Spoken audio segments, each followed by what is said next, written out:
Happy with Gopa kitchen cooking এর আরো একটি নতুন পর্বে জানাই তোমাদের সকলকে স্বাগতম।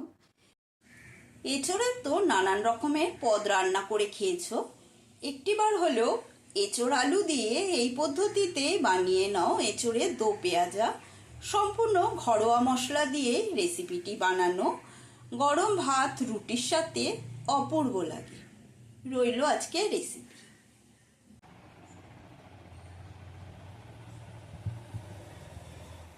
দেখো এঁচোড়টা কতটা নরম হয়ে গেছে।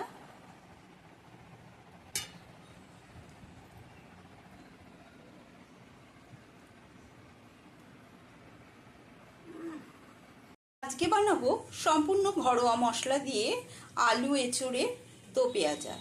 তার জন্য এখানে আমি 500 গ্রাম এঁচোড় খোসাটা ছাড়িয়ে ডুমো ডুমো করে কেটে নিয়েছি, আর নিয়েছি দুটো বড় সাইজের আলু, সেটাও ডুম করে কেটে নিয়েছি। প্রথমেই গ্যাসে একটা পাত্রে জল গরম বসিয়েছি, জলটা গরম হয়ে গেছে, ফুটতে শুরু করেছে। এবারে এর মধ্যে দিয়ে দেব লবণ, দিয়ে দেব সামান্য ঘি। এই ঘিটা দিলে এঁচোড়টা যখন খাবে তখন দেখবে স্বাদটা সম্পূর্ণ অন্যরকম লাগবে, দারুণ স্বাদ হয় কিন্তু। দিয়ে দিচ্ছি একটা রসুন কুচি আর সামান্য আদা কুচি। দিয়ে দেবো এর মধ্যে সামান্য হলুদ গুঁড়ো। সমস্ত উপকরণ দেওয়ার পরে দিয়ে দিচ্ছি কেটে রাখা এঁচোড়টা।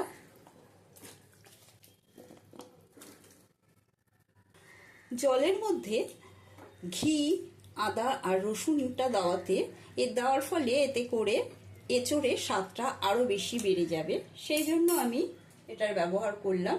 এবারে ঢাকা দিয়ে 3-4 মিনিটের জন্য সেদ্ধ করে নেব। একদিকে এঁচোড়টা সেদ্ধ বসিয়েছি, আর একদিকে একটা কড়াই বসিয়েছি। কড়াইটা গরম হয়ে গেছে। এবারে এর মধ্যে দিয়ে দিচ্ছি হাফ কাপ মতো সর্ষের তেল। রান্নাটাতে একটু সর্ষের তেলটা বেশিই লাগবে। সর্ষের তেলটা ভালো করে গরম হয়ে গেলে দিয়ে দেবো এর মধ্যে কেটে রাখা আলুটা। আলুর মধ্যে দিয়ে দেব লবণ আর সামান্য হলুদ গুঁড়ো। লবণ আর হলুদ দিয়ে আলুটা ভেজে নেব। এখন মিক্সার জারের মধ্যে 4 কোয়া রসুন আর হাফ ইঞ্চি আদা পাতলা পাতলা করে কেটে নিয়েছি, দিয়ে দিচ্ছি 4টে কাঁচা লঙ্কা। ঝালটা নিজেদের পরিমাণ বুঝে ব্যবহার করবে। সামান্য জল দিয়ে একটা পেস্ট বানিয়ে নেব। আদা রসুন কাঁচা লঙ্কার পেস্টটা নামিয়ে নিয়ে এর মধ্যে দিয়ে দিচ্ছি একটা টমেটোটাও পেস্ট বানিয়ে নেব। টমেটো পেস্ট হয়ে গেছে। আলুগুলো সব ভাজা হয়ে গেছে। ভাজতে ভাজতেই আলুটা অনেকটাই নরম হয়ে গেছে। দেখো অনেকটাই নরম হয়ে গেছে। এবারে আলুগুলো তুলে নেব। 3-4 মিনিট বাদে ঢাকাটা তুলে নিচ্ছি। এঁচোড়টা অনেকটাই সেদ্ধ হয়ে গেছে, প্রায় 90% সেদ্ধ করে নেব, আর 10% সেদ্ধ করব আমি রান্না করতে করতে। এই যে সেদ্ধ হয়ে গেছে। এবারে এটা নামিয়ে নেব। এঁচোড়টা নামিয়ে জলটা ঝরাতে রেখেছি। এখানে বড় সাইজের 2টো পেঁয়াজ পাতলা পাতলা করে কেটে নিয়েছি। আলুগুলো ভেজে তুলে নেওয়ার পরে যে তেলটা ছিল সেই তেলের মধ্যে দিয়ে দিচ্ছি পেঁয়াজটা দিয়ে পেঁয়াজটা ভেজে নেব। পেঁয়াজটা নরম হওয়ার জন্য দিয়ে দেব লবণ। লবণটা দেওয়াতে পেঁয়াজটা তাড়াতাড়ি নরম হয়ে যাবে। পেঁয়াজটা লাল করে ভেজে নেওয়ার পরে দিয়ে দেবো এর মধ্যে আমি পেস্ট করে নেওয়া কাঁচা লঙ্কা আর আদা রসুন। কাঁচা লঙ্কা আদা রসুনের পেস্টটা একটু নেড়ে চেড়ে নেব কাঁচা গন্ধটা চলে যাওয়া পর্যন্ত। এবারে দিয়ে দিচ্ছি পেস্ট করে নেওয়া টমেটোর পেস্টটা দিয়েও ভালো করে একটু নেড়ে চেড়ে নেব টমেটোর কাঁচা গন্ধটা চলে যাওয়া পর্যন্ত। 7-8টা কাজু বাদাম পেস্ট করে দিয়ে দেব। কাজু বাদামের পেস্ট হয়ে গেছে। টমেটোর কাঁচা গন্ধটা চলে যাওয়ার পরে এর মধ্যে আমি দিয়ে দিচ্ছি গুঁড়ো মশলা সব। 1 চামচ দিয়ে দিচ্ছি, হাফ চামচ ধনে গুঁড়ো দিয়ে দেব, হাফ চামচ হলুদ গুঁড়ো দেব, রং হওয়ার জন্য কিছুটা কাশ্মীরি লঙ্কার গুঁড়ো আর দেব, আর দিয়ে দিচ্ছি স্বাদ অনুসারে লবণ। সমস্ত মশলা দিয়ে একটু জল দিয়ে দেব যাতে মশলাটা পুড়ে না যায়। সমস্ত মশলা দিয়ে ভালো করে কষিয়ে নিতে হবে।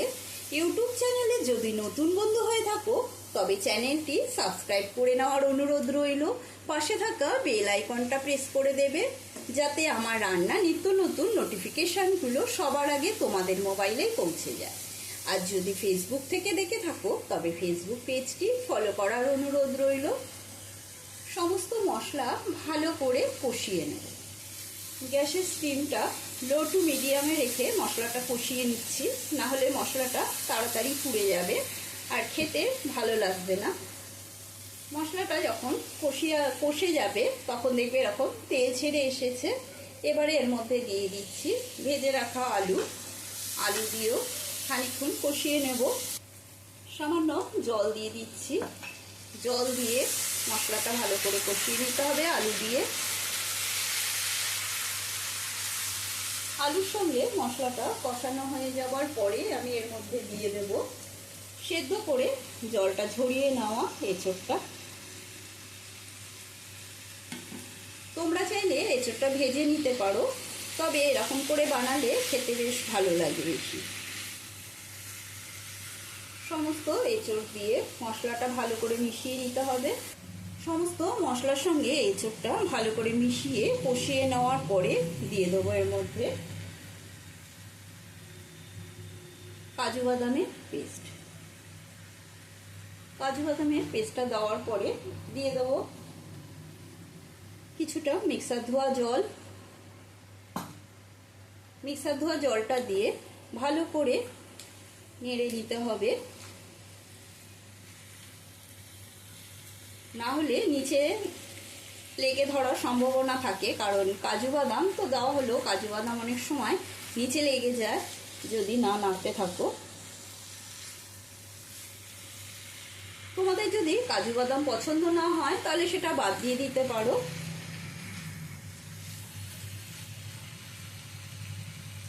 এখন এর মধ্যে দিয়ে দিচ্ছি সামান্য চিনি। এটাও অপশনাল, তোমাদের পছন্দ হলে দেবে, পছন্দ না হলে বাদ দিয়ে দেবে। ভালো করে এঁচোড়টা কষানোর পরে দিয়ে দেবো এর মধ্যে জল। মশলাটা যখন কষাবে দেখবে খুব সুন্দর গন্ধ বেরিয়েছে, তখনই বুঝবে মশলাটা কষানো হয়ে গেছে। দিয়ে দেব জল। এই রেসিপিটা বাড়িতে বানিয়ে খেয়ে দেখবে এতটাই ভালো লাগে গরম ভাত রুটির সাথে। আমি এখানে 2 বাটি জল দিচ্ছি। জলটা দেওয়ার পরে আবারও একটু নেড়ে চেড়ে নেব। সুন্দর করে নেড়ে চেড়ে নেওয়ার পরে দিয়ে দেব ঢাকনা বন্ধ করে। গ্যাসের স্টিমটা লোতে রেখেছি, 5 মিনিটের জন্য হতে দেব। গ্যাসে আর এক পাশে বসিয়ে দিলাম একটা ফ্রাই প্যান। ফ্রাই প্যানের মধ্যে দিয়ে দিচ্ছি ঘি। হাফ চামচ মতো ঘি দিয়ে দিলাম। তোমরা চাইলে তেল দিয়েও করে নিতে পারো।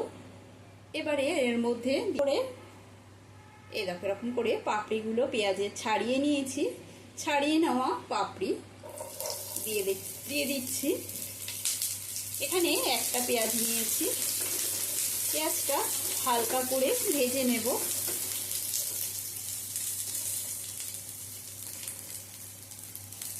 দিয়ে দেবো একটা টমেটো। টমেটোটাও চৌকো করে কেটে নিয়েছি আর ভেতরে বীজটা ফেলে দিয়েছি।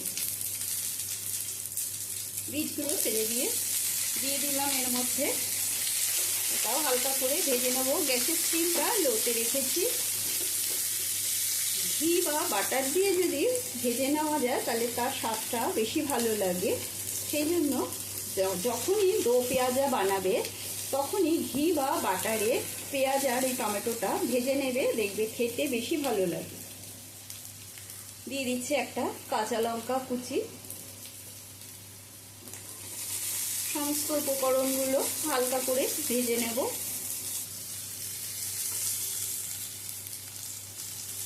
দেখো হালকা করে ভেজে নেওয়া হয়ে গেছে। এবারে নামিয়ে ফোড়নটা দিয়ে দেবো। 5 মিনিট বাদে ঢাকাটা সরিয়ে নিচ্ছি। খুব সুন্দর গন্ধ বেরিয়েছে, উপর থেকে তেলটাও ছেড়ে এসেছে। এঁচোড়টা পুরোপুরি 100% সেদ্ধ হয়ে গেছে, আলুটাও সেদ্ধ হয়ে গেছে।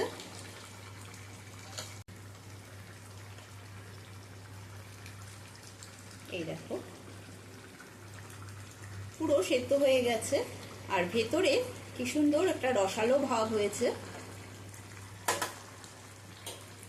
এবারে এর মধ্যে দিয়ে দেবো ভেজে রাখা কাঁচা লঙ্কা, টমেটো আর পেঁয়াজটা। ভালো করে ঘিটাকে কাচিয়ে দিয়ে দিতে হবে এর মধ্যে।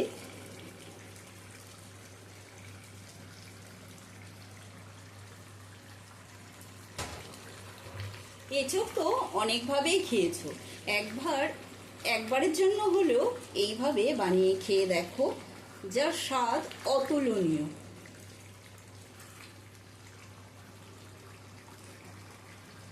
সমস্ত উপকরণ দিয়ে দেওয়া হয়ে গেল। এবারে এর উপর থেকে দিয়ে দেব কিছুটা কসুরি মেথি। কসুরি মেথিটা হাতে একটু গুঁড়ো করে নেব।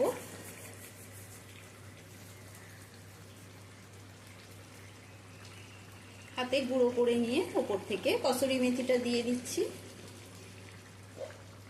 দিয়ে এবারে ঢাকাটা একটু বন্ধ করে দিলাম। আজকের মতো এঁচোড় আলুর দো পেঁয়াজা রেসিপিটি কমপ্লিট। আশা করি রেসিপিটি তোমাদের প্রত্যেকেরই ভালো লেগেছে। প্রত্যেকবারের মতন কমেন্ট করে জানাতে ভুলো না।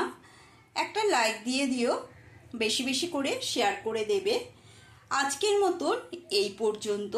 আবারও নতুন কোনো রেসিপি নিয়ে তোমাদের সামনে হাজির হব। সুস্থ থাকবে, ভালো থাকবে। ধন্যবাদ।